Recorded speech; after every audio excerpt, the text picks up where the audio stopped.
Well, hello everybody and welcome to the channel. If you've been here before, welcome back to the channel. I decided I was going to start a new game here on Farm Sim 19, and the beginning of this has not been going very well. I already started and gave an entire introductory speech, planned out what we were going to do, talked about the map and everything, and even went to the store and bought some seed, and then realized that my microphone had been off the entire time. Yeah. So, quick recap. I started this new game on the West Texas map that I saw on some videos from Farm Sim Guy, and it started us out over here. I'll show you in this map, which is quite large, quite impressive, which I went over with my microphone turned off. Starts us out right here in the center of the map. It starts us with no land, but I just purchased Field 22. We started out with $500,000. After the purchase of Field 22, it left us with a little over $3,000, and then I went and spent $900 on this bag of seed, which we put into the back of the truck and strapped down. Got to remember to flick those straps and say that's not going anywhere, otherwise it'll go somewhere. We're starting on the hard mode, the start from scratch, which is not entirely from scratch because it does give you a few pieces of equipment. Unfortunately, the pieces of equipment are all for harvesting cotton. There are no cotton fields, and it did not give us any cotton fields that we could purchase. The only fields we have the money to purchase are 22, 24, and 25. 24 and 25 are already growing something, so that seemed like a waste to buy them and plow that under. 22 was doable and has already been harvested. It was a sugar beet field. Now it's going to be a cotton field. So I'm going to take this bag of seed. We are going to fill up our seeder, and we are going to plant cotton in that field. This is our field right here, owned by me. And we're going to plant it with cotton, and then we're going to let it grow, and we're going to harvest and begin that way. While this is a West Texas map, and I live in Southeast Texan, and Southeast Texas, in the suburban Houston area, about an hour or so southwest of here. If you go down towards Corpus Christi from Houston, all of the fields down there are cotton. It's cotton as far as the eye can see. So this feels fairly local, even though West Texas is like 12 hours from East Texas. So we're going to get started on that, and I'll see you in a minute. Alright, so we're all loaded up with cottonseed here, and I have installed a few new mods on this. I have a whole bunch of mods in this game that are from a multiplayer server that I was playing with some friends on, but I've added a couple more that I saw Farm Sim Guy recommend, and one of them is Courseplay. Since I'm only playing by myself, I intend to use Courseplay to do a lot of seeding and harvesting while I run other equipment, and that way I can unload tractors and everything and use it as kind of a smart helper. So I'm going to try to use that to seed this field. So I hit my delete key to bring this up, and then I want to hit play. This is the first time I've ever used it, so trying to walk through this for the first time here. You select, it'll only highlight whatever you can do based on the implement that you have attached to the back of your tractor. So I have fertilize and seeding, course generation. Let's see, I'm going to select field 22, field edge path 22, headlands. I want around, I'm going to do, we'll say 4 headland passes in a clockwise direction. We'll start working on up and down rows, which is what he recommended. Smooth corners, overlap, 7% will be fine, I believe. Although in an updated video, he said he did like to run it up as high as 20%. But, you know, for seeding, I don't know how much that's really going to matter. So I'll set it at 10%. We'll play with it. We'll see how that goes. We have a 6-meter working width, which it automatically detects. And we'll generate the field course. And there it is. It shows it's actually going to start us down here in the corner. And it's going to start doing the back and forth passes and then run into our 4 headland rows at the end of that. A headland row, which I only recently learned, means kind of driving around the perimeter. to edge it out so that you're not running horizontal rows off the edge of the field.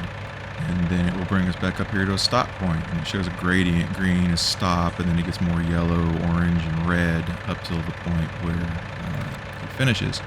So this shows our start points on here. Start course at the first waypoint, which is where we want. There is our map. And that shows us the path that we're going to take. Don't want to leave that all on because it's just going to cause us some issues there. I'm trying to remember how to go in here and turn off. There it is. You can turn on and off all of your points from the gear cog setting here. So I think we're going to save this course name, and we're going to call it Field 22 Seeding. And we're going to save that and drive course. And you know, right as I'm about to start this, I remember that I have to cultivate this field first. I can't just start seeding it here. What am I doing? I'm going to run back, start a new course play for a cultivator, and we'll get that done first. Alright, I went and got the cultivator, created a new course play for this, and we've got, I don't know, we'll call her Rebecca, our helper here. She has a very intense look on her face. She means business, and she's going to get this done. It has come over here and started doing our up and down passes, and we will let it run until it is finished.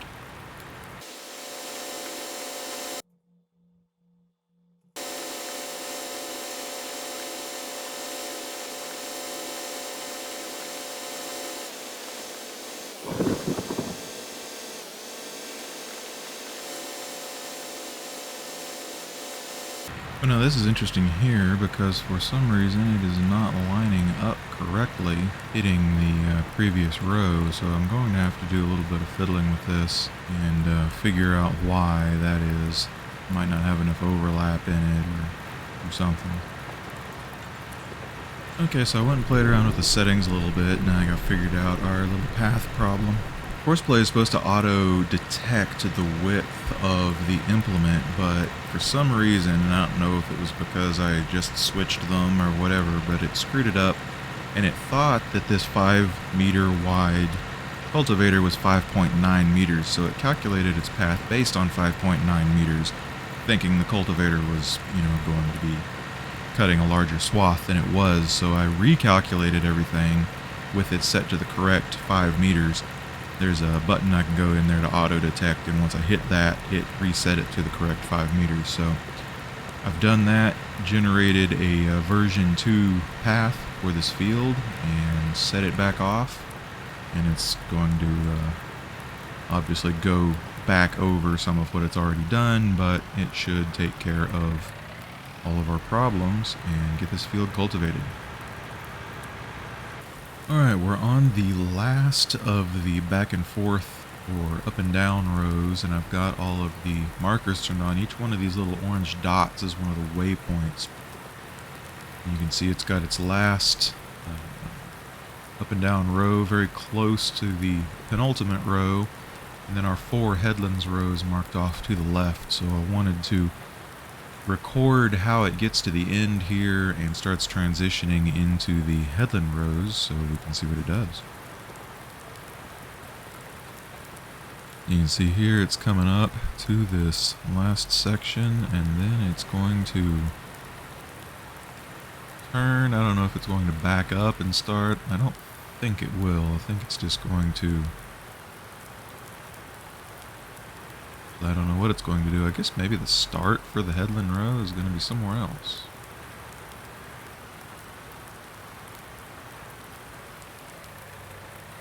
Okay, it's going to start there.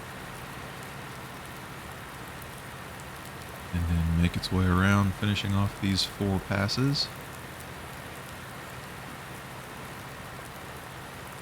There's actually a little jet out on the other side. You can see across there where there's some tanks, and it even calculated to go around those. So I'll show that too in just a minute.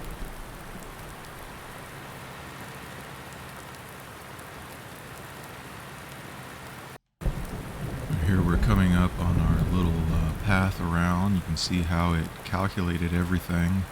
Calculated the up and down rows and the headland rows to go around this obstacle.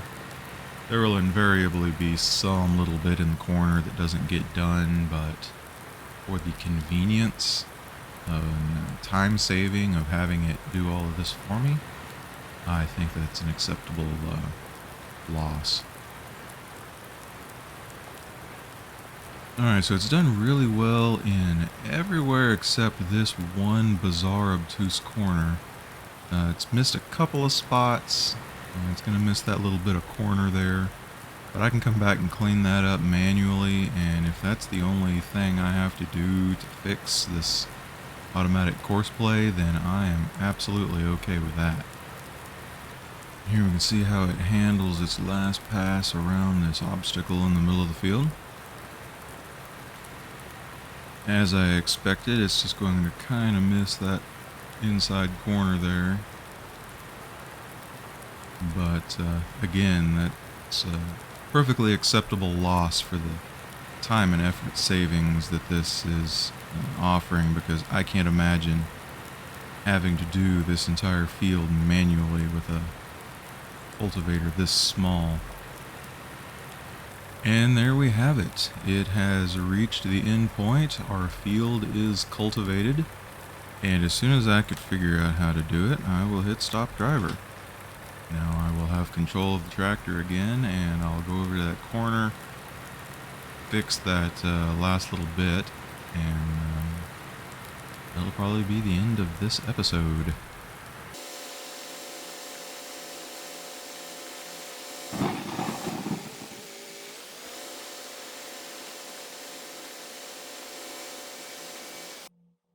Alright guys, that's going to be it for this episode. In our next episode, we will take our cedar out there and plant our cotton, get that growing and ready for harvest.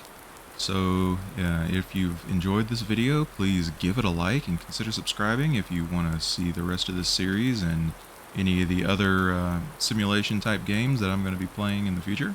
So from rainy, wet West Texas, bye for now.